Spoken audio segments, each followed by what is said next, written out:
Olá, sejam bem-vindos a mais um vídeo do canal Viver Mais Forte. O meu nome é Pedro Correia e hoje vamos falar sobre nutrição. Vamos falar sobre os 5 pilares para uma boa nutrição, para uma nutrição saudável. Há muitos anos atrás, quando eu comecei a implementar alguns princípios, alguns conceitos de nutrição na minha vida, percebi que havia um desentendimento generalizado e que havia uma série de mitos sobre nutrição que provavelmente eram superiores do que em comparação com o exercício físico. E isso tinha muito a ver com a falta de entendimento que as pessoas tinham sobre as bases de uma nutrição saudável, ou seja, as pessoas tinham dificuldade em manter o seu peso corporal, em controlar o seu excesso de peso corporal e em se alimentarem para favorecer a sua saúde de uma forma mais global, porque não tinham conhecimento das bases de uma nutrição saudável e porque se limitavam muitas vezes a seguir dietas e planos alimentares sem compreender os fundamentos.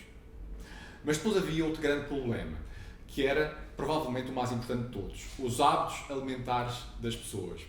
Os padrões alimentares das pessoas começam desde logo que nós somos crianças, nós crescemos a comer de uma determinada forma e são poucas as pessoas que estão dispostas a mudar os seus padrões alimentares se não houver uma razão muito forte para tal, como no caso de uma doença grave, quando há uma elevação da consciência em relação à importância da alimentação da nossa saúde e quando somos confrontados com uma doença grave, com um problema de saúde grave, é que provavelmente começamos a prestar mais atenção à importância da alimentação. E porquê que isso acontece? Isso acontece basicamente por 3 motivos.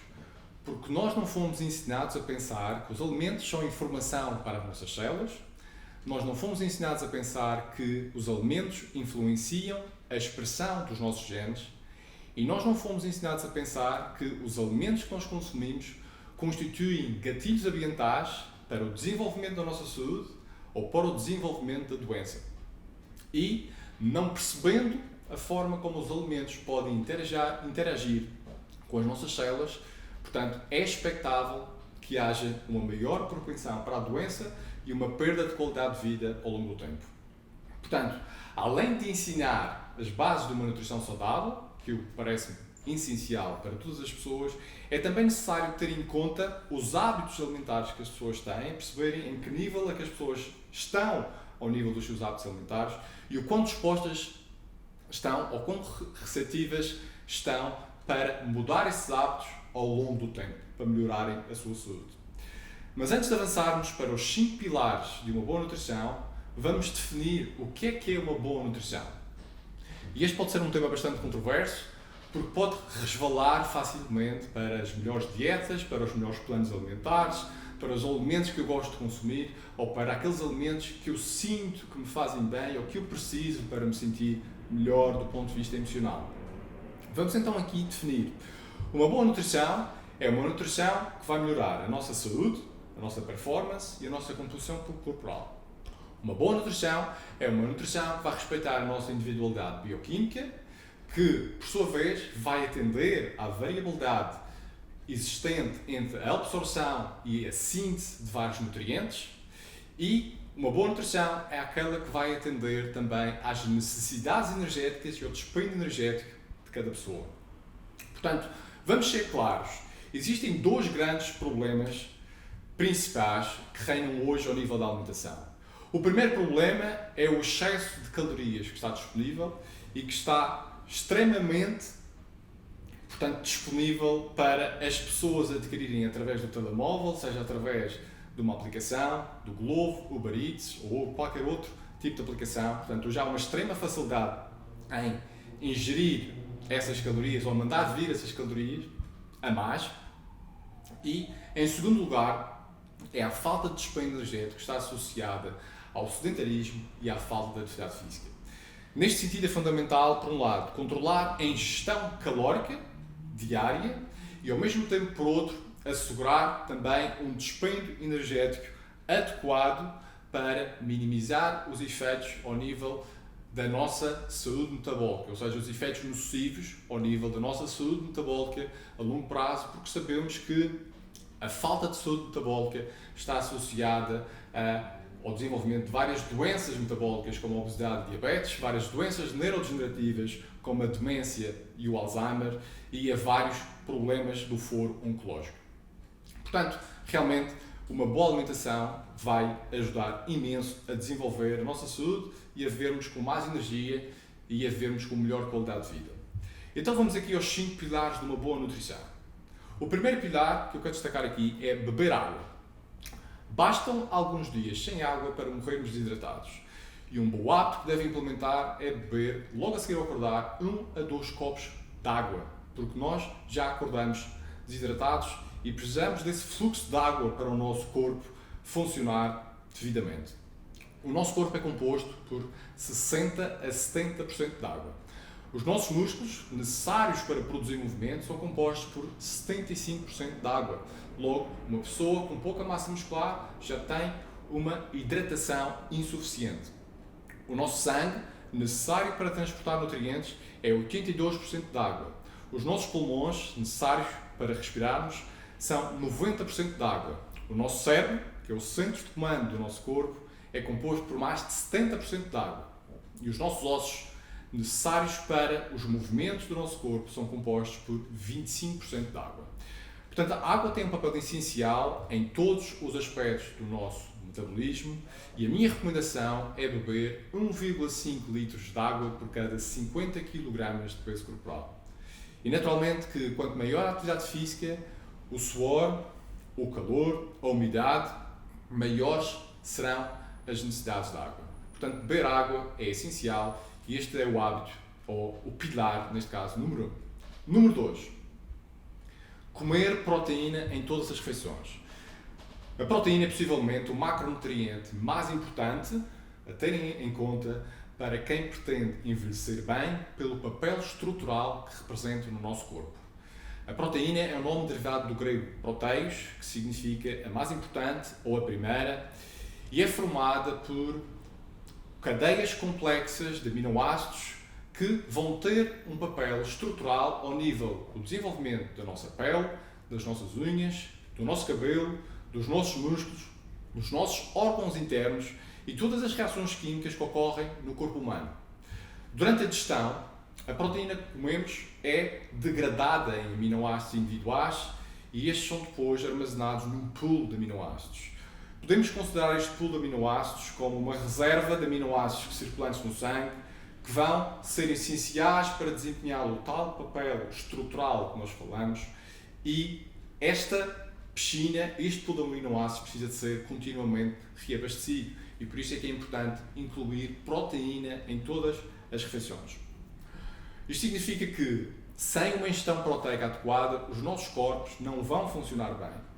O nosso corpo precisa de proteínas e aminoácidos para produzir moléculas importantes, tais como enzimas, hormonas, neurotransmissores e anticorpos, que vão ter um papel central no funcionamento do nosso sistema imunitário. Fontes proteicas recomendadas incluem carne, peixe, aves, marisco, ovos e outras formas de proteína complementares que também devem incluir na sua alimentação leguminosas, que estão presentes nas leguminosas, como feijão, lentilhas, grão de bico, ervilhas. É importante incluir estas fontes em todas as refeições.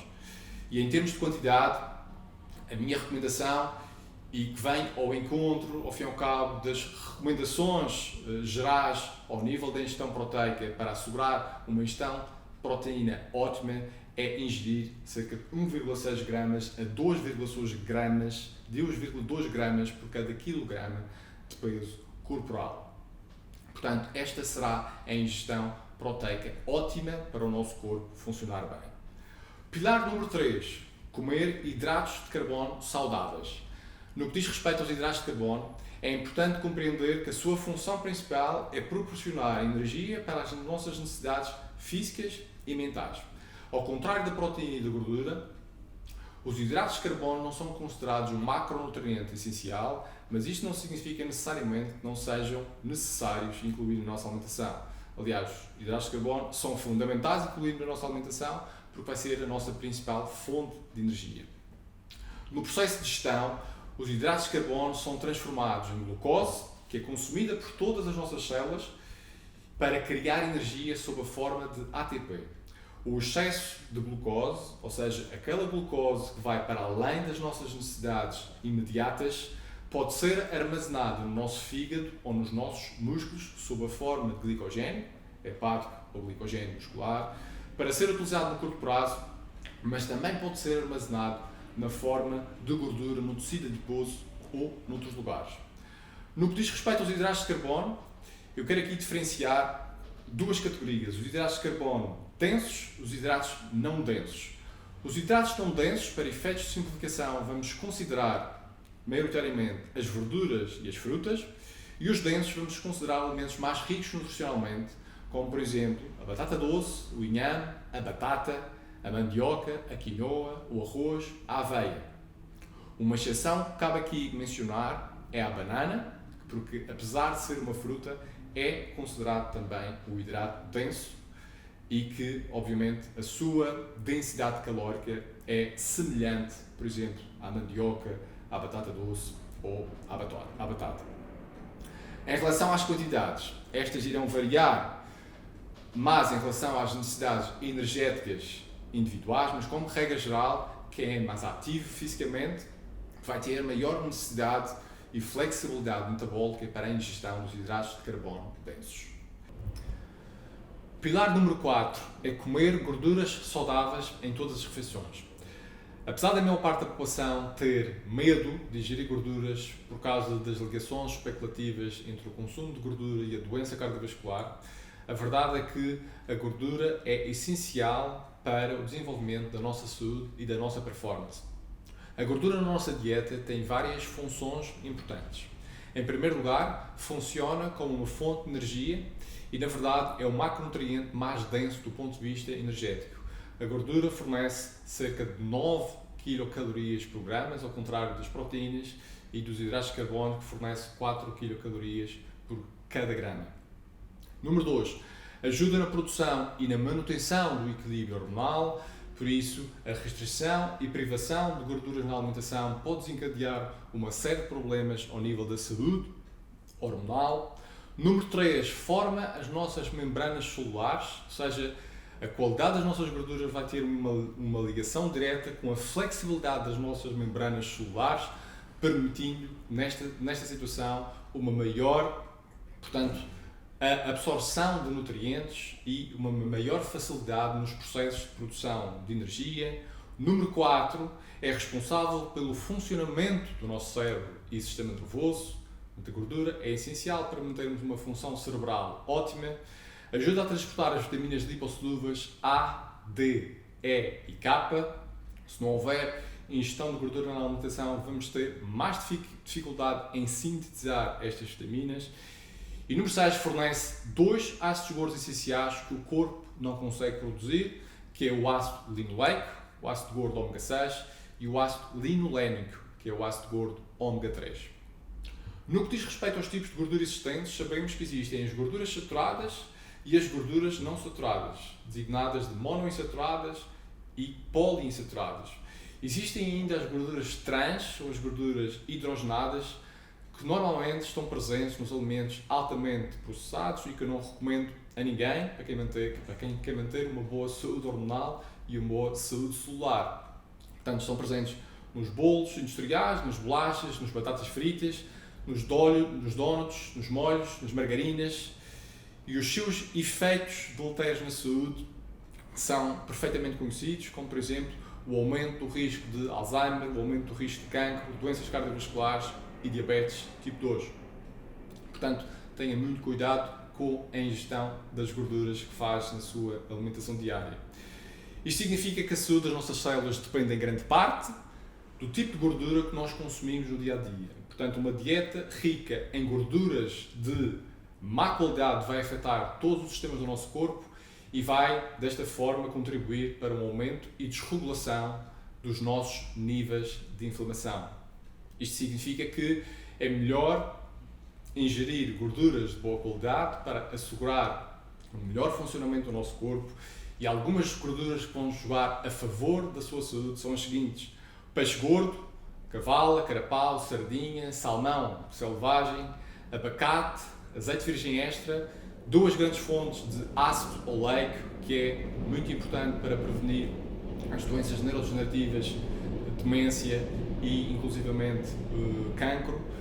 E a gordura também das oleaginosas também é importante nós ingerirmos numa base diária, à semelhança dos efeitos que nós sabemos, dos efeitos positivos que nós sabemos da dieta mediterrânea. Em relação às quantidades, estas também irão variar em função da atividade e das necessidades individuais, mas é bom equilibrar a gordura, enquanto a proteína é importante manter uma constância, é bom equilibrar a proteína e os hidratos de carbono em função das necessidades energéticas individuais e do dispêndio energético individual. Há várias formas de fazer este equilíbrio, mas o ideal é realmente atender às necessidades individuais. Número 5, que não é o menos importante, é comer verduras em todas as refeições. Comer verduras em todas as refeições é essencial e quanto maior for a variedade, melhor. A quantidade de fibra que está presente nas verduras vai ajudar a regular a quantidade de calorias que ingerimos e o maior aporte de fibras vai ajudar também a manter os níveis de glicemia mais estáveis, que é algo a que nós devíamos prestar mais atenção. Manter os nossos níveis de glicemia estáveis é o que vai permitir uma maior saúde e uma maior flexibilidade metabólica, e quanto maiores forem essas oscilações da nossa glicemia ao longo do dia, pior. Portanto, queremos manter também, controlar a carga glicémica das refeições, e as verduras são excelentes para fazer este trabalho. A investigação tem demonstrado que, além dos micronutrientes, das vitaminas e dos minerais que estão contidos nas verduras, também existem fitoquímicos que são essenciais para o desenvolvimento de uma função fisiológica ótima. Mas mais interessante ainda é o facto das verduras, devido à sua carga alcalina, contribuírem também para a manutenção do equilíbrio ácido-base no corpo, ao contrário das proteínas, que também são fundamentais para a saúde e composição corporal. Por isso é que é importante ingerir proteínas e ingerir verduras em todas as refeições. É o equilíbrio entre as proteínas e as verduras que vai realmente favorecer a nossa saúde. Portanto, e aquilo que sabemos é que a desregulação deste equilíbrio ácido-base no corpo e uma maior acidez na dieta poderá contribuir para a perda de massa óssea, para a perda de massa muscular e para a perda de função. Por isso, regular a nossa inflamação através do consumo de verduras e através do consumo de gorduras ômega 3 é essencial para mantermos uma saúde ótima. Em relação a quantidades, eu recomendo um prato cheio de verduras, 2 a 3 variedades, é ótimo, e uma salada incluída será sempre uma excelente opção, sendo que essa salada deve ser ingerida no início da refeição para controlar melhor a ingestão calórica. Vocês já devem ter reparado que eu ainda não fiz qualquer referência à fruta, mas a fruta é naturalmente também um alimento saudável e que deve ser ingerido no âmbito de uma alimentação saudável. Não é o sumo de fruta, é a fruta mesmo.